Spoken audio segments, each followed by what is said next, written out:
5 seconds to go.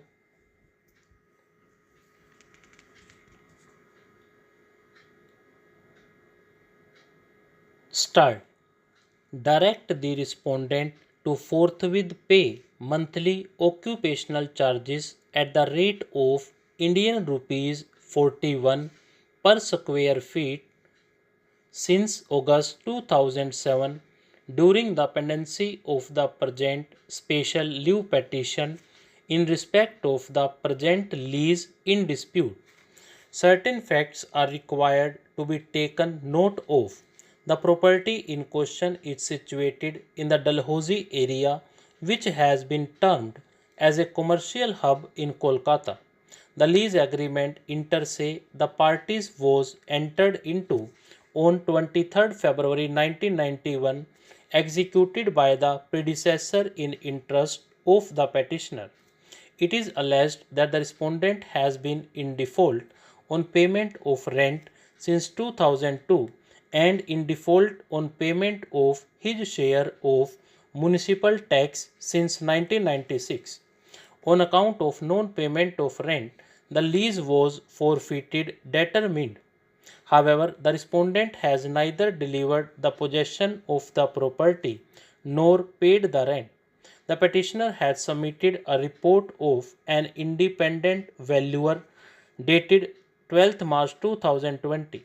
The assessment of the rentals made by the valuer it is submitted is fair and reasonable at the rate of INR 41 per square feet. It is submitted on behalf of the respondent that since no court has declared the end of the landlord-tenant relationship, the petitioner appellant asking the respondent to pay occupational charges as opposed to contractual rent would amount to the rewriting of the tenancy agreement. Further, it is argued that occupation charges are only payable after the lease is validly determined or after the decree of eviction. Since both these eventualities are yet to occur, no question of such payment arises. It is also urged that the petitioner applicant accepted rent from the respondent till August 2002 but thereafter refused to do so. According to the respondent tenant, a total amount of rupees 2,06,400 is payable on their part to the petitioner applicant in the following terms. Landlord tenant disputes often make their way to this court, and obviously the payment of rent means profit, occupation charges, damages becomes more often than not a matter of high contest.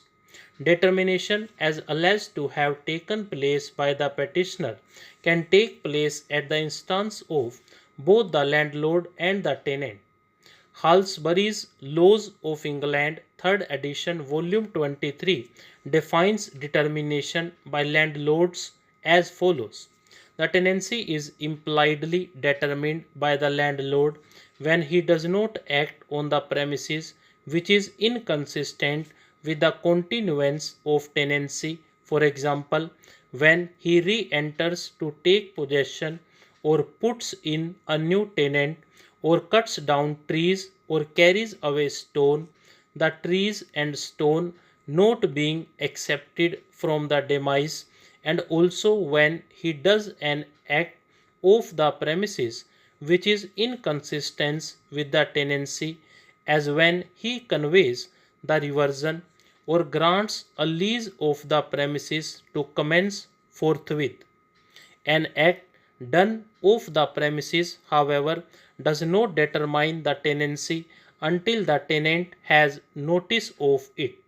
According to the petitioner, as already taken note of above, the lease was forfeited due to non-payment of rent. Forfeiture, as defined by Corpus Juris, is the right of the lessor to terminate a lease because of lessee's breach of covenant or other wrongful act. Further, it mentions as under.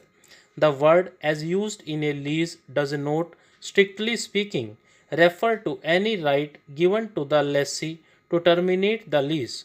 Accordingly, it has been held that provisions for forfeiture, cancellation, or termination of a lease are usually inserted for the benefit of the lessor and because of some default on the part of the lessee.